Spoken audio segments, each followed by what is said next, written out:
Menin inhibition in diabetes is very exciting because of its potential to restore beta cell mass and to reverse the diabetic process. Diabetes is caused by insulin deficiency. Insulin is secreted by beta cells, and whether it's type 1 diabetes, which is caused by autoimmune destruction of beta cells, or type 2 diabetes, which is due to the accelerated natural cell death due to apoptosis, regardless, the beta cell mass and the beta cell function falls with time. And as it falls, the amount of insulin secreted also decreases, so that the amount of workload on individual beta cells increases. Now, the interventions that we use dietarily of reducing portion size, of cutting carbs, and reducing glycemic index, as well as increasing physical fitness and losing weight if obesity is a factor, thereby reducing insulin resistance. All of these interventions work, but only as long as we've got sufficient insulin around. With time, insulin secretion falls, glucose rises, and we have to do more.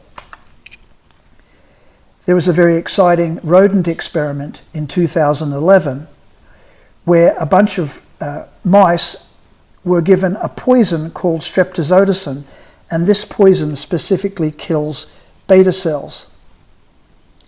The average mouse developed diabetes within 4 weeks, and here you see their sugars. But if the MEN1 gene, and this gene codes for the protein menin, if the MEN1 gene was excised, none of the mice developed diabetes. So what is menin? Menin is a protein that binds to various histone proteins to do a number of things, including to suppress beta cell proliferation. If you inhibit the menin molecule with a drug, in this case BMF-219, which I'm going to be talking more about, you don't bind these histone proteins, and beta cell proliferation is enabled.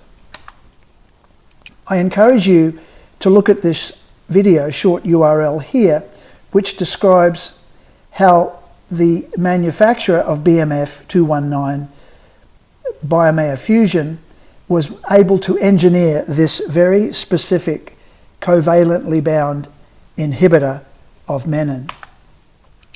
Now, is there a downside to menin suppression? Yes, there is. There is a well-described syndrome called MEN1, which is associated with tumors of the pituitary, the parathyroids, and the pancreas, which is associated with absolutely no menin, zero menin activity. And this zero menin is caused by a two-hit hypothesis.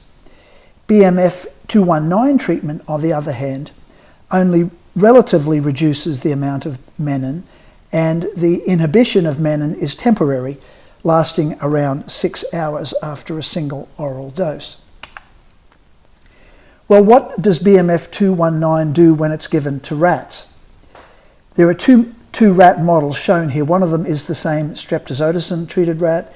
The second one is the Zucker rat, which is a fatty rat, which is a bit like type 2 diabetes in humans. And regardless of the model, rats given BMF-219 had much lower sugar levels than rats given vehicle, which is like given nothing, or rats given a drug called pioglitazone. In humans treated with BMF-219 with an oral tablet every day for 28 days, there's quite a remarkable reduction in glucose, shown here as A1C, with a reduction of around 1% occurring at 8 weeks after the initial 4-week treatment. The reduction persisted to 12 weeks, shown here, and 7 months, shown in later studies. So the final reduction in A1C was 7.8 down to 6.8. BC Diabetes is involved in 2 clinical trials involving BMF-219, a study in type 2 diabetes and a study in type 1. Both involve taking BMF-219 once a day for 12 weeks and then visiting the clinic once a month for 12 months, each visit lasting 4 hours with an IV and blood sampling. Generous compensation for time is offered for both these studies. I encourage you to follow this short URL to read more about the studies. Bottom line is, in type 2 diabetes, individuals need to have had it for less than 7 years, and in type 1 for less than 15 years. In summary, menin inhibition in diabetes is exciting because it potentially allows regrowth, regeneration of beta cells, the loss of which is the cause of type 2 diabetes. BMF-219 is highly effective in diabetic rats. It's highly effective in humans when given for 28 days. And 2 clinical trials are being offered, each involving giving BMF-219 for 12 weeks in type 1 and in type 2 diabetes. And remember, there's no substitute for lifestyle RX.